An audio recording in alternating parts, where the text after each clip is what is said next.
Mananthavady medical college ആശുപത്രിയിൽ ആദിവാസി ഗോത്ര വിഭാഗത്തിൽപ്പെട്ട വിദ്യാർത്ഥിനിക്ക് ചികിത്സ നിഷേധിച്ചതായി പരാതി വരുന്നു. മാനന്തവാടി കമ്മന ഉന്നതിയിലെ ജ്യോതിസിന്റെ മകൾ തനൂജയ്ക്കാണ് ചികിത്സ നിഷേധിച്ചത്. സ്കൂളിൽ നിന്ന് വീണ് എല്ലു പൊട്ടിയ തനൂജയെ ആശുപത്രിയിൽ എത്തിച്ചെങ്കിലും ഡോക്ടർമാർ ശസ്ത്രക്രിയ ചെയ്യാൻ വിസമ്മതിക്കുകയായിരുന്നു. വയനാട് കമ്മന ഉന്നതിയിലെ നവോദയ LP സ്കൂൾ വിദ്യാർത്ഥിനി തനൂജയ്ക്കാണ് മാനന്തവാടി മെഡിക്കൽ കോളേജ് ആശുപത്രിയിൽ നിന്നും ക്രൂരമായ നീതി നിഷേധം ഉണ്ടായത്. തിങ്കളാഴ്ച രാവിലെ സ്കൂളിൽ നിന്ന് വീണ് പരിക്കേറ്റ 4ാം ക്ലാസ് വിദ്യാർത്ഥിയെ മെഡിക്കൽ കോളേജ് ആശുപത്രി അത്യാഹിത വിഭാഗത്തിൽ അധ്യാപകർ എത്തിച്ചു. കൈയുടെ എല്ല് പൊട്ടിയിട്ടുണ്ടെന്ന് എക്സ്റേയിൽ തെളിഞ്ഞതോടെ ഉടൻ ശസ്ത്രക്രിയ നടത്താൻ അസ്ഥിരോഗ വിഭാഗം ഡോക്ടർ നിർദ്ദേശിക്കുകയായിരുന്നു. വേദന കൊണ്ട് പുളയുന്ന കുട്ടിക്ക് വ്യാഴാഴ്ചയെ ശസ്ത്രക്രിയ നടത്താൻ കഴിയൂ എന്ന് പിന്നീട് അറിയിച്ചുവെന്നും മോശമായ രീതിയിൽ ഡോക്ടർമാർ പെരുമാറിയെന്നും തനൂജയുടെ അച്ഛൻ ജ്യോതിഷ് പറയുന്നു. മാനന്തവാടി മെഡിക്കൽ കോളേജിൽ തിങ്കളാഴ്ചയും വ്യാഴാഴ്ചയും മാത്രമാണ് സർജറിക്കുള്ള ഒരു ഡേറ്റ് ഉള്ളത്. അപ്പം വ്യാഴാഴ്ച ചെയ്യണമെങ്കിൽ തന്നെ വ്യാഴാഴ്ച ഉറപ്പില്ല ചെയ്യാൻ. നിങ്ങൾക്ക് ചിലപ്പം കുട്ടിക്ക് അത് വേറെ നീര് വെക്കുകയോ അല്ലെങ്കിൽ ജലദോഷമോ പനിയോ വന്നു കഴിഞ്ഞിട്ടുണ്ടെങ്കിൽ വീണ്ടും മാറ്റേണ്ടി വരും. പക്ഷെ അത്രയും ദിവസം നിർത്താനും പറ്റില്ല. തിങ്കളാഴ്ചയാണ് സംഭവിച്ചത്. തിങ്കളാഴ്ച ഉച്ച കഴിഞ്ഞൊരു മേജർ സർജറി ഒരു അർജൻ്റ് ആണെങ്കിൽ അവിടെ ചെയ്യാം എന്നുള്ളത്. ഒരു കുട്ടിയും കൂടിയാണ്, സ്കൂൾ വിദ്യാർത്ഥിയാണ്, ഒരു ആദിവാസി കുട്ടിയും കൂടിയാണ്. അപ്പം വേണമെങ്കിൽ ചെയ്യാമായിരുന്നു. പക്ഷേ ഡോക്ടർമാർ അനാസ്ഥ. അവർ പറഞ്ഞു നിങ്ങൾ വേറെ എവിടെയെങ്കിലും കൊണ്ടുപോയിക്കോന്നാണ് പറഞ്ഞത് എന്നോട്. ഇത് സംബന്ധിച്ച് മെഡിക്കൽ കോളേജ് സൂപ്രണ്ടിനെ ജ്യോതിഷ് പരാതി നൽകിയിട്ടുണ്ട്. പിന്നീട് കുട്ടിയെ സ്വകാര്യ ആശുപത്രിയിലെത്തിച്ചാണ് ഈ നിർധന കുടുംബം ശസ്ത്രക്രിയ നടത്തിയത്. ക്യാമറാമാൻ അനിൽ കല്യാശ്ശേരിക്കൊപ്പം വയനാട് നിന്നും PV ജോഷില. ഇപ്പോൾ ഈ വാർത്തയുടെ വിശദാംശങ്ങളുമായി PV ജോഷില മാനന്തവാടിയിൽ നിന്ന് നമ്മൾക്കൊപ്പം ചേരുകയാണ്.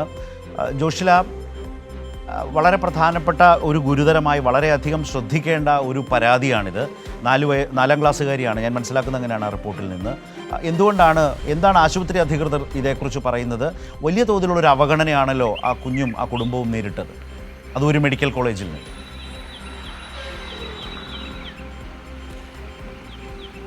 ശരത്, മാനന്തവാടി മെഡിക്കൽ കോളേജ് ആശുപത്രിയെ നമുക്കറിയാം. എല്ലാവരും കഴിഞ്ഞ ഇടതുമുന്നണി ഭരണകാലത്ത് മാനന്തവാടി മെഡിക്കൽ കോളേജ് ആശുപത്രിയിൽ സൗകര്യങ്ങളില്ല എന്നൊക്കെ പലപ്പോഴും കോൺഗ്രസ് നേതൃത്വം തന്നെ പറഞ്ഞിരുന്നെങ്കിലും അവിടെ പരമാവധി ഓരോ വർഷത്തിലും ഓരോ ഘട്ടം ഘട്ടമായി പദ്ധതികൾ നടപ്പിലാക്കിയ ഒരു സർക്കാരിൻ്റെ കാലമാണ് കഴിഞ്ഞുപോയത്.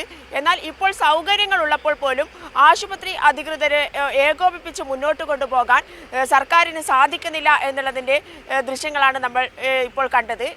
ഓർത്തോ വിഭാഗം ഡോക്ടർ ഈ കുട്ടിയെ തനൂജയെ എത്രയും പെട്ടെന്ന് ശസ്ത്രക്രിയയ്ക്ക് വിധേയമാക്കണമെന്ന് പറയുന്നു. അവിടെ എല്ലാ സൗകര്യങ്ങളും ഒരുക്കുന്നു. പെട്ടെന്ന് തന്നെ അത് പറ്റില്ല, വ്യാഴാഴ്ചത്തേക്ക് മാറ്റുന്നു. വേദന കൊണ്ട് പുളയുകയായിരുന്നു ആ കുട്ടി എന്നാണ് തനൂജയുടെ അച്ഛൻ ജ്യോതിഷ് ഞങ്ങളോട് പറഞ്ഞത്. അങ്ങനെ വേദന കൊണ്ട് പുളയുന്ന കുട്ടിയോട് ഏകദേശം വൈകുന്നേരമായതോടുകൂടി ഇവിടെ നിന്നും ശസ്ത്രക്രിയ പറ്റില്ല എന്ന് പറയുന്നു. അത് ഓർത്തോ വിഭാഗവും അനസ്തേഷ്യ വിഭാഗവും ഒക്കെ തമ്മിലുള്ള പ്രശ്നങ്ങൾ അതിൻ്റെ പിന്നിലുണ്ട് എന്നാണ് മറ്റുള്ള വിവരങ്ങൾ ലഭിക്കുമ്പോൾ, അല്ലെങ്കിൽ ഉദ്യോഗസ്ഥ തലത്തിലുള്ള പ്രശ്നങ്ങൾ അവിടെ രൂക്ഷമായിക്കൊണ്ടിരിക്കുകയാണ് എന്നുള്ള വിവരങ്ങളും ലഭിക്കുന്നുണ്ട്. എന്തായാലും മാനന്തവാടി മെഡിക്കൽ കോളേജിനെ സംബന്ധിച്ചിടത്തോളം രോഗികൾ ഇപ്പോഴൊരു പ്രശ്നമല്ല എന്നുള്ള രീതിയിലേക്ക് മാറുന്നു. അവിടെ സൗകര്യങ്ങൾ ഏർപ്പെടുത്തുമ്പോഴും സൗകര്യങ്ങൾ അത് പൂർണ്ണമായി ഏകോപിപ്പിച്ച് കൊണ്ടുപോകാൻ സർക്കാരിന് കഴിയുന്നില്ല. പുതിയ സൗകര്യങ്ങൾ ഏർപ്പെടുത്താൻ സാധിക്കുന്നില്ല. ആകെ മെഡിക്കൽ കോളേജ് ആശുപത്രിയുടെ താളം തെറ്റുന്നു എന്നുള്ളതാണ് തനൂജയുടെ കുടുംബത്തിൻ്റെ അനുഭവം.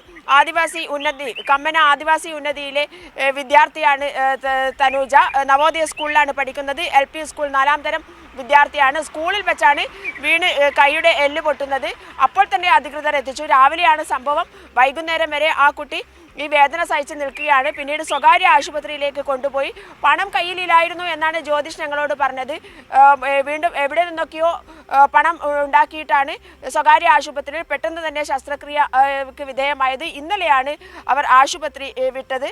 എന്തായാലും മാനന്തവാടി മെഡിക്കൽ കോളേജ് ആശുപത്രിയെ സംബന്ധിച്ചിടത്തോളം ഡോക്ടർമാർ ഇത്തരത്തിൽ രോഗികളോട് കാണിക്കുന്ന സമീപനം പോലും മാറിയിരിക്കുന്നു. ആ ഒരു അനുഭവം ജനങ്ങളിലേക്ക് വരുമ്പോൾ ആശുപത്രിയിൽ നിന്നും സർക്കാർ ആശുപത്രികളെ ആകെ തന്നെ ഇല്ലാതാക്കുന്ന രീതിയിലുള്ള സമീപനം ആശുപത്രി അധികൃതരുടെ ഭാഗത്തു നിന്നും, എന്നാൽ അതിനെ അനുകൂലിക്കുന്ന സമീപനം സർക്കാരിൻ്റെ ഭാഗത്തു നിന്നും ഉണ്ടാകുന്നു എന്നുള്ളതാണ് നമുക്ക് ഇപ്പോൾ സർക്കാർ ആശുപത്രികൾ സന്ദർശിക്കുമ്പോൾ കാണാൻ സാധിക്കുന്ന കാഴ്ച. നേരത്തെ അതൊക്കെ തന്നെ ഏറ്റവും കൂടുതൽ പൊതുജനങ്ങൾക്ക് സഹായകമാകുന്ന വിധത്തിൽ മാറിയിരുന്ന ആശുപത്രികളും ആശുപത്രി അധികൃതരുടെ മനോഭാവവും മാറുന്നു എന്നുള്ളതാണ് തനൂജയുടെ അനുഭവം വെച്ച് നമുക്ക് കാണാൻ സാധിക്കുന്നത്. എന്തായാലും ആശുപത്രികളിലെ മാനന്തവാടി മെഡിക്കൽ കോളേജ് ആശുപത്രിയെ സംബന്ധിച്ചിടത്തോളം കഴിഞ്ഞ കാലഘട്ടങ്ങളിലെ ആശുപത്രിയല്ല ഇപ്പോഴുള്ളത്. ഇത്രയും ക്രൂരമായ ഒരു അനുഭവമാണ് ആശുപത്രി അധികൃതരിൽ നിന്നും ആ കുടുംബത്തിനുണ്ടായിട്ടുള്ളത്. ഇനി സ്വകാര്യ ആശുപത്രിയിലെ ആ ഒരു നഷ്ടപ്പെടുത്തിയ ആ പണം അത് തങ്ങൾക്ക് ലഭിക്കണം എന്നുകൂടി ജ്യോതിഷ് ആവശ്യപ്പെടുന്നുണ്ട് എന്നുള്ളതാണ്. സർക്കാരിനോട് ആവശ്യപ്പെടുകയാണ്. ശരി.